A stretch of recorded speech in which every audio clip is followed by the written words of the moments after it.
नमस्कार, आपकी खबर आपका फायदा में आप सभी का स्वागत है। मैं हूं स्वाति रायना। 100 करोड़ डोज, जी हां, ये जादुई आंकड़ा आखिरकार देश ने हासिल कर ही लिया।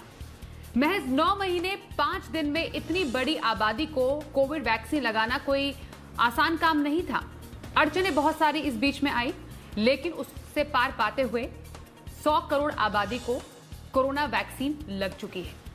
लेकिन कोरोना योद्धाओं, स्वास्थ्य कर्मियों के हौसले और साथ ही साथ सरकार की सुलझी हुई नीति के आगे पहाड़ सा दिखने वाला काम कितना आसान हुआ, कैसे आसान हुआ, इस पर आज हमारी चर्चा रहेगी। और इस बड़ी कामयाबी पर हम जरूर चर्चा करेंगे। हमारे साथ खास मेहमान भी शामिल होंगे, लेकिन उससे पहले ये स्पेशल रिपोर्ट देखिए।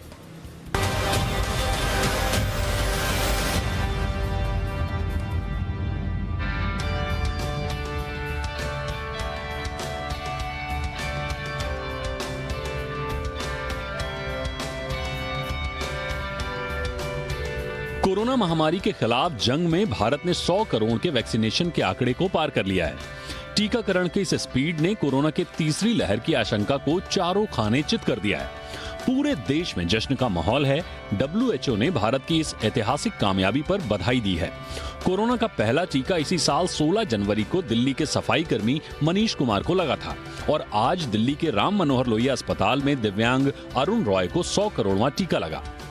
वैक्सीनेशन की रफ्तार की बात करें तो पहले 10 करोड़ टीका जहां 85 दिन में लगा, मई में टीकाकरण की रफ्तार तेज होनी शुरू हुई और अगला 10 करोड़ टीके का आंकड़ा पार करने में 45 दिन का समय लगा। वैक्सीनेशन की रफ्तार और तेज हुई और अगला 10 करोड़ टीका 29 दिन में पूरा हुआ। इस तरह 40 से 50 करोड़ के टीकाकरण का लक्ष्य महज 20 दिन में पूरा हुआ और अगले 57 दिन में टीकाकरण का अभियान 90 करोड़ पार कर गया और महज 19 दिन में हमने 90 करोड़ से 100 करोड़ के वैक्सीनेशन के लक्ष्य को पूरा कर लिया। यानी रोजाना 35 लाख लोगों को टीका लगा। फिलहाल भारत में कोविशील्ड, कोवैक्सीन और स्पुतनिक के टीके लगाए जा रहे हैं। आंकड़ों की बात करें तो 75% वयस्कों को वैक्सीन की पहली डोज लगाई जा चुकी है। वहीं 31% वयस्क आबादी ने अपनी दूसरी डोज ले ली है। जेंडर वाइज वैक्सीनेशन की बात करें तो 52% पुरुषों और 48% महिलाओं का वैक्सीनेशन हो चुका है। वहीं कुछ राज्य ऐसे हैं जिन्होंने पहली डोज के तौर पर 100% टीकाकरण का लक्ष्य हासिल कर लिया है। इनमें हिमाचल प्रदेश, सिक्किम, लद्दाख, चंडीगढ़ और लक्षद्वीप शामिल हैं। वहीं असम, उत्तराखंड, जम्मू कश्मीर और गोवा में भी सभी वयस्कों को पहली डोज लग चुकी है। गुजरात, केरल, दिल्ली और मध्य प्रदेश में 90% लोगों को पहला टीका लग चुका है। तो यूपी, महाराष्ट्र, बिहार, तमिलनाडु और पश्चिम बंगाल में 70% लोगों को पहली डोज लग चुकी है। हालांकि पूर्वोत्तर के राज्यों में खासकर मणिपुर, मेघालय, नागालैंड में टीकाकरण की रफ्तार दुर्गम रास्तों के चलते थोड़ी धीमी है, लेकिन वहां भी 60% लोगों को पहली डोज लग चुकी है। ऐसे में कोरोना को हराने की जंग में हम कामयाबी के साथ आगे बढ़ रहे हैं ताकि इस महामारी को पस्त किया जा सके। ब्यूरो रिपोर्ट, जी मीडिया।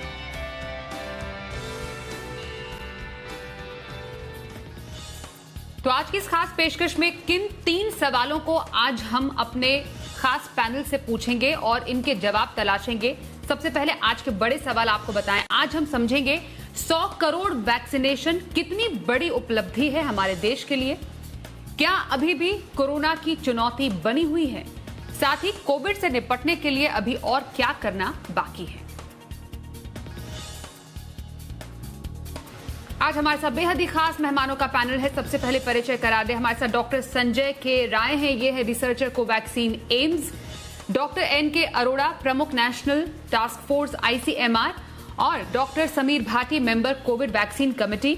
आप तीनों ही खास मेहमानों का बहुत स्वागत है आज की इस खास पेशकश में। और सबसे पहले एक बहुत बड़ा धन्यवाद आप तीनों को भी करना चाहेंगे 100 करोड़ की इस उपलब्धि हासिल करने के उपलक्ष्य में, क्योंकि कहीं ना कहीं जो हमारे जो देश के डॉक्टर हैं उनका एक बहुत बड़ा रोल रहा है इस पूरे अभियान को सफल बनाने में। और इसी कड़ी में डॉक्टर NK अरोड़ा, सबसे पहले कांग्रेचुलेशंस। और मैं आपसे समझना चाहती हूँ, 16 जनवरी को जब पहली बार इस अभियान की शुरुआत हुई, एक सफाई कर्मी को टीका लगाने से लेकर अब तक 9 महीने का लगभग समय बीत चुका है। 100 करोड़ डोज कितनी बड़ी उपलब्धि है आपके लिए? सबसे पहले तो मैं पूरे देशवासियों को बधाई दूंगा और शुभेच्छा कहूंगा। ये एक बहुत ही महत्वपूर्ण मील का पत्थर है, पड़ाव है, जिसने देश को और देश के आत्मविश्वास को बढ़ाया है और गौरवान्वित किया है, इसमें कोई शक नहीं है। लेकिन यहाँ पर ये भी मैं कहना चाहूँगा कि जो ये रास्ता है, रोड मैप है, इसको बनाने की तैयारी पिछले साल फरवरी-मार्च में ही आरंभ कर दी गई थी और जब 16 जनवरी को पहला टीका लगाया गया, तो कुछ माइलस्टोन्स उसी समय डिसाइड किए गए थे और ये एक देश का आत्मविश्वास है और अपने सपनों को सच करने का एक हिम्मत है कि हमने सोचा था कि जुलाई के एंड तक 50 करोड़ टीके लग जाएंगे और 7 अगस्त को 50 करोड़ लगे थे। अक्टूबर में 100 करोड़ टीके लगाने का लक्ष्य था, वो अब हम लोगों ने वो अचीव किया है, लेकिन ये तो अभी रास्ता अभी काफ़ी लंबा है। हमें अपने बाकी वयस्कों को, जिनको पहला लगा उनको दूसरा टीका लगाना है। लगभग 20-22 करोड़ लोग और हैं जिनको अभी वयस्क उनको टीका नहीं लगे, उनको लगने हैं और उसके अलावा हमारे 44 करोड़ बच्चे हैं, वो हमारे बहुमूल्य हमारी धन है, हमारी एसेट्स हैं, उनकी भी देखभाल करनी है और उनके लिए भी कार्यक्रम बनाया जा रहा है। बिल्कुल, आपने सही बोला डॉक्टर अरोड़ा कि ये जो एक रोड मैप था काफी पहले इसकी नींव रख दी गई थी और धीरे धीरे करके हम इस सफलता की तरफ आगे बढ़ते जा रहे हैं। काम बाकी है, लेकिन क्योंकि सब में इतनी पॉजिटिविटी है इस अभियान को लेकर, रोड़े बहुत आए थे इस पूरे अभियान में, महाअभियान में, जिस पर डॉक्टर संजय के राय मैं आपसे जानना चाहूंगी। जब कोविड वैक्सीन आने की बात हुई थी और हमारे सामने कोविशील्ड थी और हमारी अपनी स्वदेश में बनी कोवैक्सीन थी, कई लोगों में बहुत ज्यादा पर एक कंफ्यूजन भी था, कई लोग बढ़ चढ़कर सामने आए, लेकिन वही जैसा मैंने बताया कि इस पूरे रास्ते में बहुत सारी कठिनाइयां भी पेश आई। तो इन कठिनाइयों के बावजूद अगर हम 100 करोड़ के आंकड़े को आज छू पाए हैं, तो वो आपके लिहाज में कितना बड़ा एक मील का पत्थर हमने पार किया है? देखिए, पहले तो मैं भी डॉक्टर अरोड़ा साहब ने जो कहा कि मैं पूरे देशवासियों को और सबको, मतलब चाहे पॉलिटिशियंस हों, सरकार हो, इस देश के लोग हों, हेल्थ केयर प्रोवाइडर हों, मीडिया के लोग हों, सबको बधाई देता हूं। ये एक बहुत बड़ी उपलब्धि है 100 करोड़ का आंकड़ा पाना, वो भी एडल्ट वैक्सीनेशन का। बच्चों में हम वैक्सीनेशन करते रहते हैं, एडल्ट वैक्सीनेशन 18 साल से ऊपर के लोगों में 100 करोड़ दुनिया के किसी देश ने नहीं किए, हाफ भी नहीं है, एक्सेप्ट चाइना। चाइना ने 100 करोड़ से ऊपर अपना डेटा वो दिखा रहे हैं, बट उन्होंने अभी जून तक 0 दिखा रहे थे। अचानक उनका डेटा जो है 100 करोड़ से ऊपर दिखने लगा, तो हम उसमें विश्वास नहीं कर सकते। बट दुनिया का कोई भी, चाहे वो डेवलपिंग कंट्री हो, डेवलप कंट्री हो, इस तरीके से जो है 100 करोड़ जो है 9 महीने 4 दिन में ही जो है अचीव कर लेना, यह रियली बहुत बड़ी उपलब्धि है। तो सभी लोग इसके लिए बधाई के पात्र हैं। हाँ, आपने सही कहा, अड़चने आई, कई बार उतार चढ़ाव होता रहा, क्लिनिकल ट्रायल से लेके और इम्प्लीमेंटेशन तक। इवन जब अप्रूवल भी दिया गया तो भी उसको थोड़ी कंट्रोवर्सी क्रिएट की गई थी, जिसमें कोई दम नहीं था कंट्रोवर्सी में, लेकिन कंट्रोवर्सी क्रिएट की गई थी। बट अंत भला तो सब भला। अभी जो है जिस तरीके से 100 करोड़ हमने अचीव कर लिया है, यह उपलब्धि है और इसका श्रेय सबको जाता है। उन लोगों को जरूर सबसे ज्यादा मैं श्रेय देना चाहूंगा जिन लोगों ने वैक्सीन ट्रायल में पार्टिसिपेट किया। जब हम फेज 1 का ट्रायल शुरू कर रहे थे, उस समय सेफ्टी के बारे में भी नहीं पता था। हमने सारी तैयारी की थी कि अगर किसी को रिएक्शन होगा तो हम उसको एड्रेस करेंगे, बट उस समय भी वॉलंटियर्स बढ़ चढ़ के, हेल्दी वॉलंटियर्स हमें चाहिए थे। जिस तरीके से लोगों ने पार्टिसिपेट किया, तो उन लोगों को भी गर्व महसूस हो रहा होगा कि जिस वैक्सीन ट्रायल में उन्होंने पार्टिसिपेट किया, वह जो है आज 100 करोड़ जो है कोविड के अगेंस्ट वैक्सीनेशन जो है हिंदुस्तान एक नया इतिहास रच चुका है। और देखा जाए तो रियली अगर टॉप लेवल पे जो लीडरशिप हमारी है, अगर वह किसी चीज को मॉनिटर करती है, कोविड को जो है शुरू से हमारे प्रधानमंत्री जी ने मॉनिटर किया, जिस तरीके से वो मॉनिटर कर रहे थे, चाहे वैक्सीन का क्लिनिकल ट्रायल से लेके वैक्सीन मैन्युफैक्चरिंग वहां तक जाना, ये सब दर्शाता है कि उनका कमिटमेंट कितना ज्यादा था। और अगर राजनीतिक इच्छा शक्ति है तो कुछ भी संभव है। वह यह कर दिखाया। 100 करोड़ का आपको याद होगा अभी 2-3 महीने पहले तक लोग टीवी पे ही आके डिस्कस करते थे कि दिसंबर तक भारत 50 करोड़ नहीं पहुंच पाएगा, 100 करोड़ तो बहुत बड़ी बात है। और उसको सबको झुठलाते हुए, जैसे डॉक्टर अरोड़ा कह रहे थे कि हमारा टारगेट था अक्टूबर तक 100 जाने का, और टारगेट तो हम बहुत कुछ बनाते हैं बट उसको अचीव करना रियली एक बहुत बड़ी उपलब्धि है और उसको हमने हासिल कर लिया है। इसलिए सभी लोग इसके लिए बधाई के पात्र हैं। जी हाँ, बिल्कुल। और आंकड़े ही अपने आप में ये प्रूव करने के लिए काफी हैं कि जिन लोगों को समस्या थी, इससे भी जिन लोगों ने रोड़े अटकाने की कोशिश की, उनकी साफ तौर पर हार हुई है और इस अभियान की जीत होते हुए हम देख रहे हैं। डॉक्टर समीर भाटी, यहाँ पर एक गौर करने लायक बात जरूर है और मैं आपसे समझना चाहूंगी, जो देश के बड़े बड़े शहर है, मेट्रोपॉलिटन शहर से, वहां पर तो हमने देखा कि हाँ, एक सक्सेस रेट जरूर रही है वैक्सीन की, लोगों में जागरूकता भी रही, लोगों ने वैक्सीन ली है। लेकिन जो देश के ग्रामीण इलाके हैं, पिछड़े इलाके हैं, वहां पर बीच में बहुत सारी खबरें भी आई थी कि लोगों में वैक्सीन को लेकर बहुत ज्यादा हेजिटेंसी थी, लोग वैक्सीन नहीं लेना चाह रहे थे, बहुत सारी कहानियां उन लोगों ने सुन रखी थी। क्या ऐसे इलाकों में भी वैक्सीन पहुंचाने में या उन लोगों को भी वैक्सीन लगाने में हम पूरी तरह कामयाब रहे हैं? क्या वो लोग भी इन 100 करोड़ सफल जो वैक्सीन लेने वाले लोग हैं वो उनमें शामिल हैं? जी बिल्कुल। देखिए, जिस तरह से सबसे पहले मैं एक ये जो ऐतिहासिक मोमेंट है इसके लिए सबको कॉन्ग्रेचुलेट करना चाहूँगा, हमारे सभी देशवासियों को, हमारे इवन वैक्सीन मैन्युफैक्चरर जिनका काफ़ी ज़्यादा बड़ा योगदान रहा। इसके अलावा हमारे टेक्नोलॉजिस्ट जो IT वाले लोग, कोविन ऐप के पीछे जो पूरी टीम थी, क्योंकि कोविन ऐप ने आप ये देखिए कि बहुत ही इसको बिल्कुल एकदम पेशेंट फ्रेंडली उस ऐप को बनाया गया था, यूज़र फ्रेंडली उस ऐप को बनाया गया था, जिसका बहुत ही एक बड़ा हमारा योगदान रहा इस ड्राइव को सक्सेसफुल बनाने के अंदर। रही बात जो आप चैलेंजेस की बात कर रहे हैं, देखिए वैक्सीनेशन जिस तरह से हमारे फेजेस में शुरू हुई थी, जब जनवरी 3 को कोविशील्ड और कोवैक्सीन को इमरजेंसी यूज़ ऑथराइजेशन मिल गया था और 16 जनवरी से वैक्सीनेशन ड्राइव जो है हमारी शुरू हो गई थी। देखिए, जो पूरी वैक्सीनेशन ड्राइव थी ये बहुत साइंटिफिक तरीके से, एकदम चरणबद्ध तरीके से फेजेस में हुई है। सबसे पहले जैसे हमारे हेल्थ केयर वर्कर्स को इसीलिए लगी कि सबसे पहले वो हाई रिस्क तो है ही, बट बाकी और लोगों में भी उस जो है उनको लगाने के बाद कॉन्फिडेंस डेवलप हो जाए। उसके बाद हमारे प्रायोरिटी ग्रुप सेट हुए जिसके अंदर 60+ वाले हुए, फिर उसके बाद आपके जो कोमॉर्बिड वाले थे 45+ उनको शुरू हुआ, उसके बाद सभी 45 से ऊपर वालों को शुरू हुआ, फिर उसके बाद आपके 18 ईयर्स के बाद सभी अडल्ट पॉपुलेशन को शुरू हुआ। अब इसमें आप देखिए कि बीच में सबसे बड़ा हमारे पास जो वैक्सीनेशन ड्राइव जब हमारी कम रही, वो हमें पता नहीं था जिस तरह से सेकेंड वेव आ गई। उस टाइम हमारे जो जितने हमारे वैक्सीनेशन पॉइंट्स थे, काफ़ी सारे हमारे CVCs थे जो कि कोविड सेंटर्स में भी बदल गए। तब कहीं ना कहीं ड्राइव अफेक्ट हुई। हालांकि अगर सेकेंड वेव नहीं होती तो हम शायद इससे भी कहीं ज़्यादा डेटा और टारगेट अचीव कर पाते। इसके अलावा अब आप बात करें कि हम अगर अपनी इंफ्रा की और हम अपनी SOPs की बात करें तो एक दिन में जिस तरह से हमने 2.5 करोड़ वैक्सीनेशन भी किया और 1-1 करोड़ तो हम कई दिन तक लगातार अचीव कर चुके हैं। तो उस तरह से हमारे SOPs और जो साइंटिफिक तरीके से ड्राइव चल रही है वो बिल्कुल ठीक चल रही है।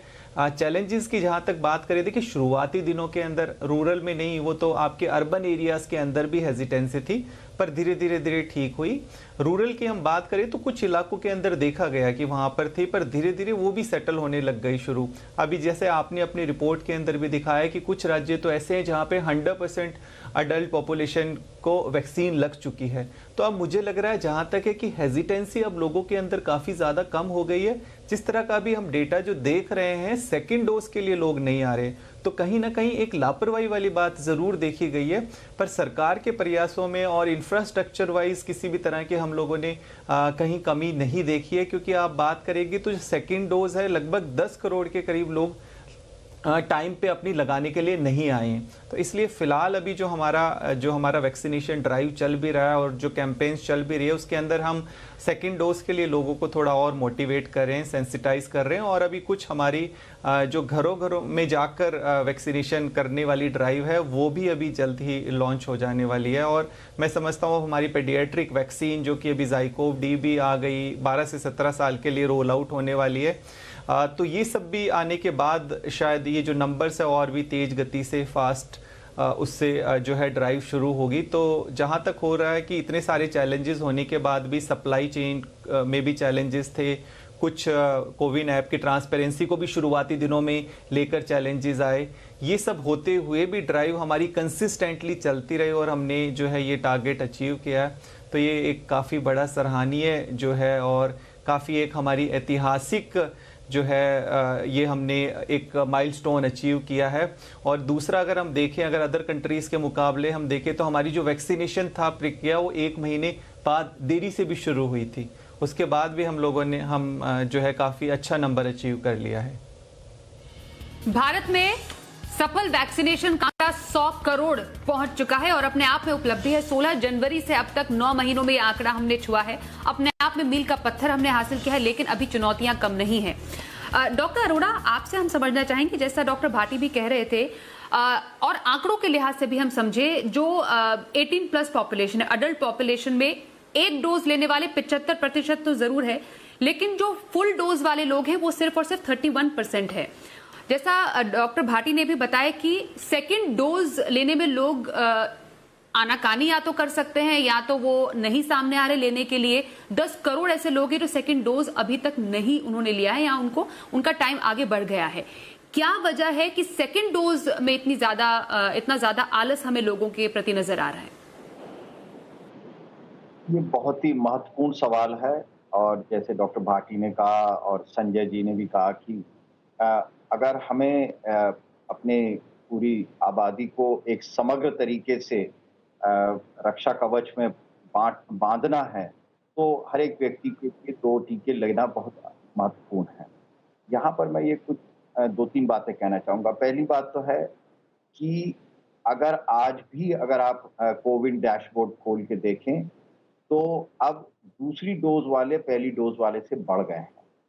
तो इस समय मैं अभी देख रहा था 39 लाख लोगों ने दूसरी डोज ली है और पहली डोज करीब 32 लाख लोगों ने ली है और ये पिछले 3 हफ्ते से चला रहा है। और इसका कारण ये है कि जो गति आई टीकाकरण में वो जून के मध्य से आई और हमारी ज्यादातर टीका जो है वो कोविशील्ड है, जिसमें 3 से 4 महीने का अंतराल है 2 डोज के बीच में।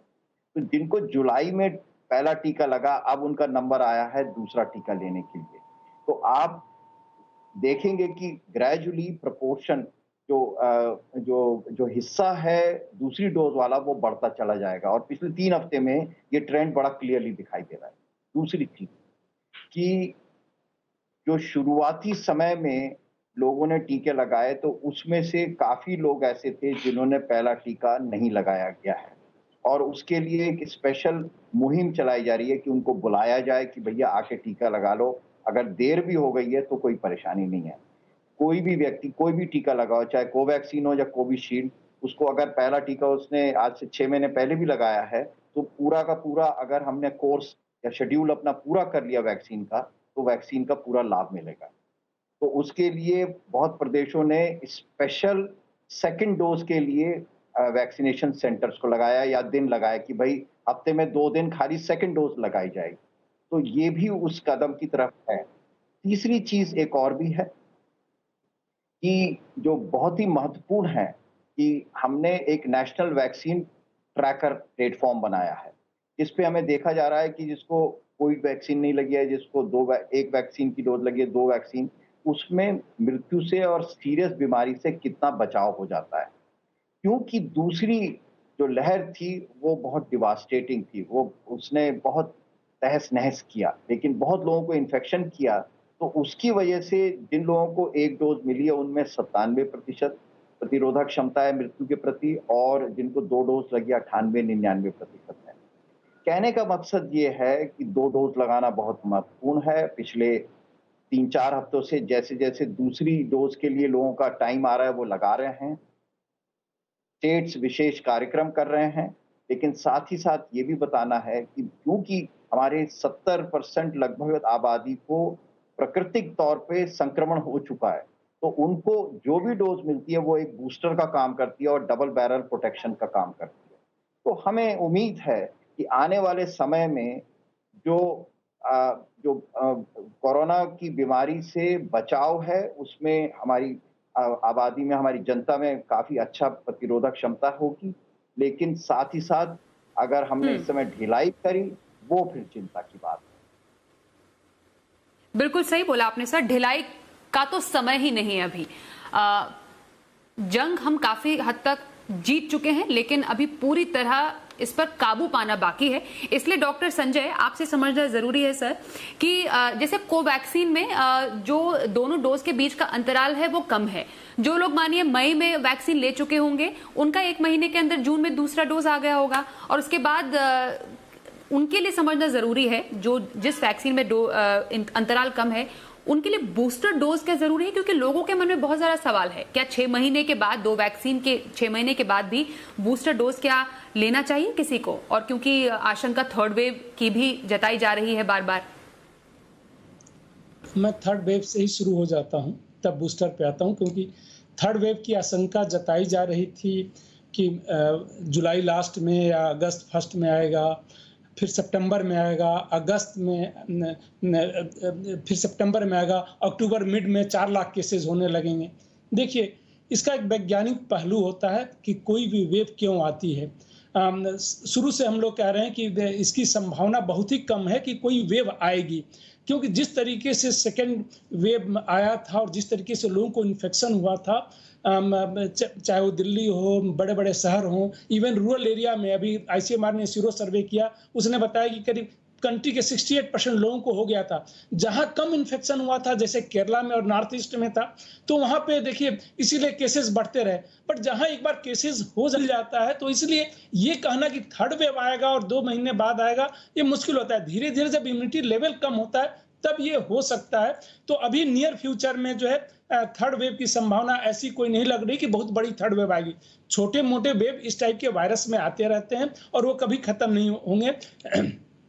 जैसा डॉक्टर अरोड़ा सर भी बता रहे थे कि एक अच्छे खासे पॉपुलेशन को सेकेंड वेव में जो है इन्फेक्शन हो गया, तो वह सबसे बड़ा कारण है। जो अभी केसेस जो अचानक कम हुए, देखिए जब दिल्ली में जो है 2 डिजिट में पिछले 4 महीने से हम हैं, तो उसका सबसे बड़ा कारण जो है, मेन कारण जो है नेचुरल इन्फेक्शन है। और हमें इसीलिए साइंस की बात करनी चाहिए, इसलिए जो है थर्ड वेव की बात नहीं होनी चाहिए अभी, बहुत उसका मायने नहीं है। हमें नॉर्मलसी की तरफ बढ़ना चाहिए, हमें सतर्क रहना चाहिए, हमें सारे एहतियात बरतते हुए जो है नॉर्मलसी की तरफ बढ़ना चाहिए। एक दूसरा, जहां तक आपने बूस्टर की बात की, बूस्टर का जो कंसेप्ट है कि उसी की इम्यूनिटी को बूस्ट करना, अगर इम्यूनिटी कम हो रही है। कुछ देश ने बूस्टर देना शुरू कर दिया, इजराइल ने 60 साल से ऊपर के पॉपुलेशन को दे दिया है, US ने जो है देना शुरू कर दिया है। अभी जो है सफिशिएंट एविडेंस हमारे पास नहीं है कि बूस्टर का बहुत बेनिफिट हो। यहाँ पे भी, इस कंट्री में भी हम बूस्टर पे जो है स्टडी कर रहे हैं। ऑलरेडी जो है एक ग्रुप को जो हमारे क्लिनिकल ट्रायल में पार्टिसिपेट किए थे, 6 महीने बाद उनको हमने बूस्टर लगाया और उसका भी हम आकलन कर रहे हैं। बहुत जल्दी उसका भी रिजल्ट जो है पब्लिक डोमेन में आ जाएगा। अभी इतना सफिशिएंट ये एविडेंस नहीं है कि बूस्टर की जरूरत पड़ेगी। हो सकता है जरूरत पड़े, हो सकता है जरूरत ना पड़े। अभी कहना जल्दीबाजी होगा कि बूस्टर ले लेना चाहिए।